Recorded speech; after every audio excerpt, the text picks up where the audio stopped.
আজকের গল্পের নাম তোমায় নতুন করে পাবো বলে। নতুন বিয়ে, ফুলসজ্জা, 1 বছরের পুরনো নতুন দম্পতি, নতুন পরিচয়, নতুন প্রেম, নতুন আদর। পূর্ব দিকের জানালা বেদ করে সূর্যের আলো চোখে পড়তেই দর ফুরিয়ে উঠে পড়ল সোনালি। ইস, সকাল হয়ে গেল। কাল অনেক রাত পর্যন্ত নিখিল ল্যাপটপে ব্যস্ত ছিল, তাই সোনালি আর কি করবে, মনের মানুষটির পাশে বসে সারা রাত কাজ করে কাটিয়ে দিয়েছে। আর সে বস বস করে নাক ডাকবে, এরকম স্বভাবই সোনালির নেই। সেও স্বামীর পাশে বসে আজকে দিনটার জন্য প্ল্যান চোখে রেখেছে। মধ্যরাতের নিয়ম মাফিক নিখিলের সঙ্গে কথাবার্তা বলার পর নিখিল ক্লান্ত হয়ে ঝটপট ঘুমিয়ে পড়েছিল। সোনালি পাশের বালিশটায় মাথা রেখে হাত জোর করে কতবার ঠাকুরকে ডাকলো, যেন রোজকার মতো কালো ভোর ভোর উঠে পড়তে পারে। সেই ছোটবেলার পড়া rhyme, early to bed early to rise, আরও ভোরে ওঠা সোনালিকে ওয়াইজ নাইবা করলো। ভোর ভোর মর্নিং ওয়াকটা তাকে হেলদি, স্লিম অ্যান্ড সারাদিন অ্যাক্টিভ বানিয়ে রাখে, ঠিক যেমনটা বিয়ের আগেও ছিল, কিংবা বিয়ের 1 বছর পরও। না হলে এতদিনে মাসে 14টা আত্মীয় আর বছরে 20খানা বিয়ে, অন্নপ্রাশন খেয়ে সোনালিকে এখন সবাই জোজোর ছোট বোন বলে ভুল করত। সোনালির একটা দিনের ওয়ার্কআউট তাহলে মাঠে ধুড়ি বিছানাতেই মারা গেল। দুষ বলে বিছানা ছাড়তে গিয়ে চোখ পড়ল পাশের শয্যায়। বালিশে মুখ গুজে অগরে ঘুমোচ্ছে নিখিল। কানের কাছে মুখটা নিয়ে গিয়েও সরিয়ে নিল সোনালি। থাক, ঘুমোক। সারাদিনটা বড্ড খাটুনি যায় লোকটার। সরকারি প্রাইমারি স্কুলের যা মাইনে, তাতে দুজনের সংসার ভালো মতোই চলে যাবে। তবু সকাল বিকাল অনার্স কোর্সের টিউশনি করে নিজের চর্চা রাখার জন্য। সোনালির বাবা বলতেন 20 বছর স্কুলে শুধু ছাত্র ঠেঙ্গালে মাস্টাররা নাকি গাধা বনে যায়, নিজের জ্ঞান বিদ্যে ভুলে তারা নাকি গন্ডালিকা প্রবাহে ভেসে যায়। না বাবা, নিখিলকে গাধার বুদ্ধিতে দেখতে সোনালি পারবে না। তার চেয়ে যেমনটা নিখিল ভালো থাকে, থাক না। স্বামীর থেকে আদুরে দৃষ্টিটা সরিয়ে নিয়ে সোনালি বাথরুমে ঢুকলো, ভালো করে স্নান করলো। আলমারি খুলে লাল হলুদ গাদোয়ার পরলো একটা, কানে হাতে গলায় হালকা সোনা, সিঁথিতে পরিপাটি সিঁদুর আর কপালে ছোট্ট লাল টিপ, দু চোখে কাজল টানা মেঘ। চায়ের ট্রে হাতে ঘরে ঢুকলো। নিখিল নিশ্চয় চমকে যাবে, ঘুম ভেঙে সোনালির গায়ের মিষ্টি ল্যাভেন্ডার মাতিয়ে দিবে ওকে। এসব ভেবে সোনালির কাজল চোখে লজ্জা নেমে এলো। ঘরের পর্দা সরাতেই দেখলো বিছানাটা ফাঁকা, নিখিল নেই। এরই মধ্যে বাথরুমে ঢুকে গেল। যা, এই প্ল্যানটাও গেটে গেল। বেডসাইড টেবিলে চায়ের কাপ রেখে চুলে আলকা খোপা করে সোনালি বিছানা গোছাতে শুরু করলো। ঠিক আছে, বাথরুম থেকে নিখিল বেরোলেই না হয়। আবার লজ্জা করলো সোনালির। বাথরুমের দরজা খুলল।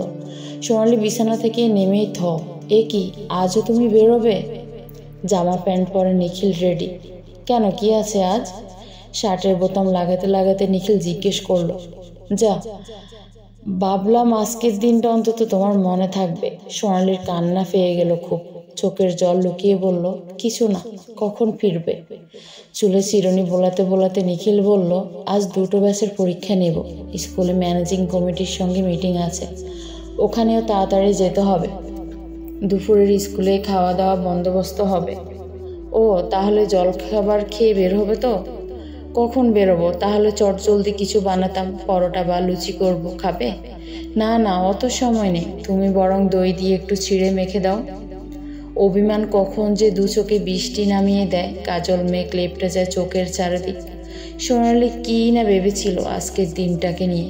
কাল কত রাত অবধি কত কিছু ভেবে রাখলো, অথচ আজ সকাল থেকেই সব বন্ডল হয়ে যাচ্ছে। 2 চামচ দই ছিঁড়ে মুখে তুলে নিখিল কবজি উল্টালো। ঘড়ি দেখে উঠে দাঁড়িয়েছে, দেরি হয়ে গেল। ও কি আর খাবে না? তুমি খেয়ে নিও বলেই দৌড়লো নিখিল। সোনালি দপ করে বসে পড়লো চেয়ারে। তাদের প্রথম বিবাহবার্ষিকী। নিখিল ভুলেই গেল 1 বছরের প্রেম আজকের দিনে শেষ হয়ে গেল। স্বামীর এটো দই চিড়া চামচ করে মুখে তুলল সোনালি। হাতে এখনো 7 ঘন্টা। গত বছর সন্ধ্যে 5টার সাথে গোধূলি লগ্নে তাদের বিয়ে হয়েছিল। সোনালিকে 3টে নাগাদ ফোন করলেই হলো। সত্যি খুব দুঃখ পেয়েছে মেয়েটা, কিন্তু সোনালিকে সারপ্রাইজ দিতে হলে এইটুকু না করলেই যে হতো না। সোনালি সারাদিন মন খারাপ করে যখন সব আশা শেষ করে ফেলবে, ঠিক তখনই চমকে দিবে ভেবে এক প্রস্ত হেসে নিল নিখিল। ওদিকে মন্দিরে ঠাকুরমশাইকে বোঝানো হয়ে গেছে, বালক ভোজনের খিচুড়ির জোগাড়ও হয়ে গেছে। এবার শুধু সময়ের অপেক্ষা। নিখিল বেরিয়ে যাওয়ার পর থেকেই বিছানায় শুয়ে সোনালি। কিচ্ছু ভালো লাগছে না। পুরনো স্মৃতি চোখের সামনে চলচ্চিত্র হয়ে ধরা দিচ্ছে বারবার। দেখাশোনা করে বিয়ে ওদের। সেই প্রথম সোনালিকে বাড়িতে নিখিলের দেখতে আসা। অফ হোয়াইট শার্ট পরেছিল সেদিন। সোনালি লজ্জায় মুখ তুলে তাকাতেই পারেনি। নতমস্তকে দেখেছে নিখিল হাতের আঙ্গুল মোটকে চলেছে টেনশন। সেজো ফিসি জোর করে ওদের দুজনকে পাশের ঘরে পাঠিয়ে দিয়েছিল। সেই প্রথম সোনালিকে দেখল নিখিলকে। চোখে রিমলেস চশমা, হালকা দাড়ি গো। সেদিন নিখিল বলেছিল কলেজে একজনকে ভালো লাগলেও প্রপোজ করতে পারেনি। পরে দেখেছি আমার যতগুলো বন্ধুর লাভ ম্যারেজ হয়েছে 1 বছর পরেই সম্পর্কটা ভাই বোনের ঝগড়ায় চলে গেছে। আমি অ্যারেঞ্জ ম্যারেজে বিশ্বাসী, কারণ চিনতে চিনতেই মোটামুটি বছর 10 কাটিয়ে ফেলব। তারপর বাচ্চা কাচ্চার ঝামেলায় ঝগড়া করার পুরপুর হবে না। তবে হ্যাঁ, শেষ বয়সে কিন্তু ছায়ের কাফাতে লম্বা বারান্দায় ইজি চেয়ারে বসে চুটিয়ে প্রেম করব।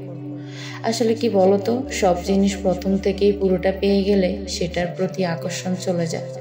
ভালো জিনিস চেকে চেকে খেতে হয়। খুব হাসি পেয়েছিল সোনালির। কিসের সঙ্গে কিসের তুলনা। আর দেখা হয়নি ওদের, একেবারে চাটনা তলায়। তবে এটুকু বেশ বুঝেছিল সোনালি, অপেক্ষা বড্ড মধুর হয়।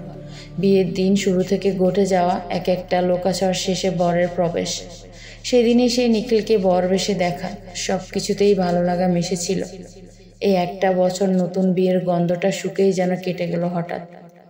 নিখিলের সারাদিনের ব্যস্ততা শেষে বাড়ি ফিরে যতটুকু সময় পায় সবটাই সোনালির জন্য। একটু একটু করে চিনেছে নিখিলকে, ভালোবেসেছে। খারাপ লাগলে নিজের মনকে মানিয়ে নিয়েছে। সেদিন নিখিল ঠিকই বলেছিল, হয়তো প্রেমের বিয়ে হলে হয়তো অধিকার বোধটা আরও তীব্র হতো বলে প্রত্যাশাও তীব্রতর হতো। আর তা ফলপ্রসূ না হলে ইট ফাটকেলের লাঠালাঠি ইত্যাদি। তাই বলে নিখিল আজকের দিনটা ভুলে গেল। এই খারাপ লাগাকে কি করে মানিয়ে নেবে সোনালি? ভালোবাসার বিয়ে নয় বলে কি নিজের স্বামীর থেকে এইটুকু প্রত্যাশাও করতে পারে না সোনালি? মোবাইল হঠাৎ বেজে উঠল। দৌড়তে ইচ্ছে করছে না। নিশ্চয়ই দিদি উইশ করবে। এই যেন সে আগুনে ঘি দেওয়া। সোনালি ফোনটা দৌড়ল না। আবার বাজছে। এবার চোখ মুছে ফোনটা তুলেই চমক, নিখিল। এবার সরি বলবে নিশ্চয়ই। সোনালি আবার যেন শিহরিত হলো। ঠোঁটের কোনো সরু হাসি। ফোনটা তুলতেই ওপারে নিখিলের উদ্বেগ কণ্ঠ। এখনই একবার কালীবাড়ি এসো তো। কেন? আরে আমার এক বন্ধু তার গার্লফ্রেন্ডকে নিয়ে পালিয়ে এসেছে। বাড়ি থেকে জেনে যাওয়ার আগেই ওদের বিয়ে দিতে হবে। শোনো, ওরা টাকা পয়সা সঙ্গে আনেনি। তুমি তোমার বেনারসি আর আমার ধুতি পাঞ্জাবিটা সঙ্গে এনো। আমি ওদের কথা দিয়ে ফেলেছি। ওরা পরে ফেরত দিয়ে দিবে বলেছে। রাখছি বুঝলে, তাড়াতাড়ি এসো। প্রচণ্ড রাগ হচ্ছে সোনালির। তার বেলায় স্কুল টিউশন আর বন্ধুর বেলায় নিজেদের বিয়ের জোরটা পর্যন্ত দিয়ে দিতে হবে। এই জন্যই বলে ভালো করে যাচাই করে তবেই বিয়ের পিঁড়িতে বসতে হয়। সোনালি বিরক্ত মুখে আলমারি খুলল। প্লাস্টিকের প্যাকেটে ভরল ধুতি বেনারসি। মন্দিরে ঢুকতেই খিচুড়ি ভোগের গন্ধ। খিদেটা চিনচিন করে উঠল। সেই সকালে নিখিলের পাতে দই চিড়েটুকুই যা পেটে আছে। আজ মন্দিরে বিশেষ কিছু অনুষ্ঠান আছে নাকি? না হলে এমন সময় ভোগের সুবাস কেন? সিঁড়িতে ওরা কারা? বাবা মা, দিদি, জামাইবাবু, কি ব্যাপার? সোনালিকে দেখে হই হই করে উঠল নূপুর। এই তো কোণে এসে গেছে। এতদিন বউ বরদের অপেক্ষা সেজে অপেক্ষা করছে। তুই তো নিয়মটা উল্টে দিলি রে। মানে কী সব বলে যাচ্ছিস দিদি? কে বর আর নিখিলে বা কোথায়? নূপুর চোখ পাকিয়েছে। না, এখন নয়, একেবারে শুভ দৃষ্টির সময় বরকে দেখবে। দে তো ধুতি পাঞ্জাবিটা দে, নিখিলকে দিয়ে আসি। আর তুই ওই মন্দিরের লাগোয়া ঘরটায় গিয়ে শাড়িটা বদলে ফেল যা। আর 5টার সাথে লগ্ন। কখন কি হয়? বিয়েটা মিটলেই তবেই না ওরা খেতে বসবে। সিলিং থেকে রজনীগন্ধার বিশাল গোল চাঁদোয়া ঝুলছে বিছানা পর্যন্ত। সারা ঘরে নতুন বিয়ের গন্ধ, হালকা গোলাপি আলো। ঠিক গত বছরের ফুলসজ্জার দৃশ্য। জানালার পাল্লা খোলা। বাইরে থেকে চাঁদ উকি দিচ্ছে ঘরে। সোনালির চোখে আলগা শাসন। এটা কি রকম হলো? নিখিলের দু চোখে দুষ্টুমি। নিজের বউকে দ্বিতীয়বার বিয়ে করার রীতিটা আমি প্রথম শুরু করলাম। এইভাবে প্রত্যেক বছর আমরা বিয়ে করব। প্রত্যেক বছর নতুন নতুন বউ হবে, নতুন করে সংসার শুরু হবে আমাদের। কোনোদিন নিজেদের পুরনো করব না। সোনালির চোখে চদ্দ কোপ। আমাকে জানিয়ে করলে বুঝি বাধা দিতাম? তাহলে সব আশা ভঙ্গ হওয়ার পর এইভাবে সারপ্রাইজ হতো না, এতটা ভালো লাগতো না। ডিটেকটিভ গল্প পড়নি? সব আশা যখন শেষ হয়ে যায়, জট পাকিয়ে যায়, তখনই তো রহস্য উন্মোচনের আসল মজা। আরও গাঢ় হয়ে বসলো নিখিল। সত্যি বলো, তোমায় ভালো লাগেনি? মজার ব্যাপার কি জানো? সকাল থেকে বিয়ের সব রীতিই কিন্তু পালন হয়েছে। আমার দই চিড়ে খাওয়া, তোমার আমার এঁটো খাওয়া, তারপর সারাদিন উপোস। খালি গায়ে হলুদটাই শুধু দেওয়া হলো না। সোনালি মিসকে হাসলো। আমাদের বডি ওয়াশটাই টারমারিক ফ্লেভার আছে কিন্তু। নিখিল হাতে তালি দিয়ে উঠল। একেই বলে সব ভালো যার শেষ ভালো তার। আজ মন্দিরে ওই ভিখারিগুলো যখন পাত পেরে খাচ্ছিল, দেখেছ ওরা আমাদের কেমন দুহাত তুলে আশীর্বাদ করছিল? সারা বছর তো আমরা আত্মীয় ও বন্ধু নিয়ে কাটাই, ওদেরকে দেখো সামান্য আয়োজনে কত খুশি। পরের বছর কোনো অরফান হোমে যাব কিংবা বৃদ্ধাশ্রমে, কেমন? একটাই কমতি রয়ে গেল, এই অল্প সময়ে চন্দননগর থেকে মা বাপি আসতে পারল না। আসলে প্ল্যানটা কাল রাতেই মাথায় এলো কি না, তবে কাল পরশু করে কিন্তু ওখানে যাব আমরা আশীর্বাদ নিতে। সোনালি নতুন চোখে দেখছে স্বামীকে আবিষ্ট হয়ে। বোধে একেই প্রেমে পড়া বলে, ভালোবাসা বলে। ভালোবাসার মানুষটিকে সর্বশ্রেষ্ঠ সর্বোত্তমভাবেই পেতে ইচ্ছে করে। নিজেকে ভাগ্যবতী মনে হচ্ছে। না হলে এরকম মানুষ কয়টা হয়? ভাগ্যিস সোনালি যাচাই করেনি। কোষ্ঠীপাত্র ঘষতে ঘষতে তাহলে হয়তো আসল সোনাটাই ক্ষয়ে যেত। সব জিনিসেই যাচাই করা যায় না, বিশ্বাস রাখতে হয়।